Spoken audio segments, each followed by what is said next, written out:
ছাত্র জনতার গণ অভ্যুত্থানে বেশ সরব ছিলেন অভিনেত্রী আজমেরী হক বাঁধন।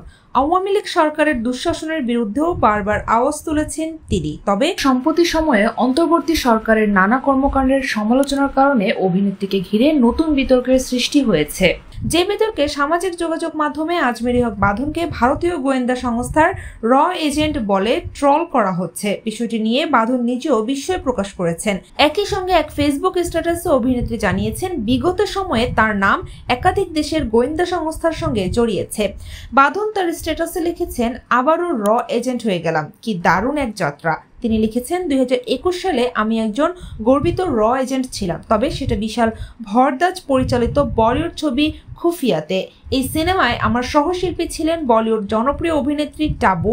যারা দেখেননি দেখে ফেলেন, ওটিটি প্ল্যাটফর্মে নেটফ্লিক্সে আছে। অভিনেত্রী লেখেন, ওই সিনেমায় অভিনয়ের পর ঘটনার নতুন মোড় নেয়। আমি খুফিয়া ছবির প্রিমিয়ারে পর্যন্ত যেতে পারিনি, কারণ ভারতীয় হাই কমিশন আমার ভিসা আবেদন প্রত্যাখ্যান করেছিল। একবার নয়, 5 বার। ঢাকা বিশ্ববিদ্যালয়ের সাবেক ভিপি নুডের সঙ্গে আমার একটা ছবি দেখে ভারতীয় হাই কমিশন খুব চিন্তিত ছিল। ছবিটি আমি সোশ্যাল মিডিয়ায় পোস্ট করেছিলাম। শেষমেশ ভিসার জন্য দেশের পরিচিত প্রভাবশালী মানুষদের সাহায্য নিতে হয়। হাই প্রোফাইল কিছু লোকজনের হাসাহাসির মাঝেই 1 মাসের সিঙ্গেল এন্ট্রি ভিসা পায়। এই ঘটনায় একজন অভিনেত্রীর দিকেও আঙ্গুল তুলেছেন বাঁধন, যদিও তার নাম প্রকাশ করেননি তিনি। তার কথায়, 2 প্রভাবশালী সূত্র থেকে জেনেছি সিনেমার অন্যতম একজন নায়িকা আমার ভিসা জটিলতায় জড়িত ছিলেন। সে ব্যক্তি কে তা অনুমান করা যেতে পারে।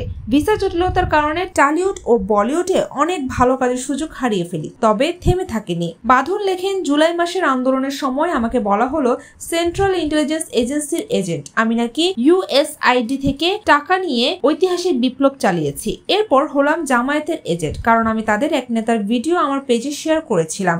আমার এক বন্ধু বলল আমি নাকি মোসাদের হয়েও কাজ করছি। আবার র এজেন্ট হয়ে গেলাম। বর্তমানে সরকারের ঘনিষ্ঠ একজন আমার কাছে সিরিয়াস ভাবে জিজ্ঞেস করে বসলো, টাকা খাইছো নাকি? আমাদের কি দারুণ একটা সমাজ, যে ব্যক্তি দেশকে ভালোবাসে না সে ভাবে আর কেউ দেশকে ভালোবাসতে পারে না। এই লেখাটা আসলে মজা করে বলা। আরাম করো, হাসো আর একটু ভাবো।